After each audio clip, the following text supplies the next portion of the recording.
Well, it was a hell of a Fed day, right? This was the worst Fed day for the S&P, I think, in 24 years.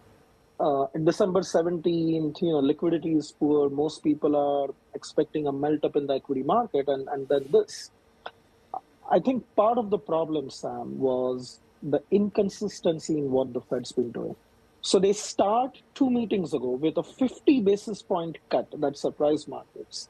And now they are basically telling us that they might be very, very close to being done. Do you remember in the November FOMC, he was asked whether they would include the incoming administration's policies in their forecast? And he said, we don't guess, we don't assume, we don't speculate.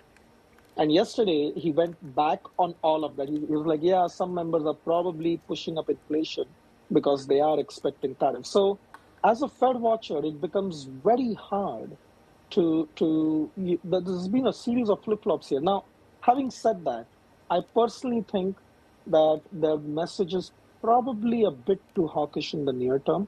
The market clearly has had a complete change of heart. So if you look at the SOFR market in the US, for example, it now assumes that the Fed funds rate will bottom out at 4% for this entire cycle.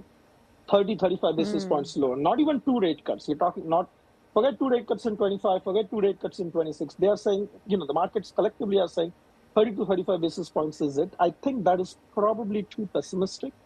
But we just have to wait for the Fed to change tack again. I mean, it might happen as early Jan, when the December payroll print comes out. If that's a little bit softer, they have to go from flipping to flopping right back.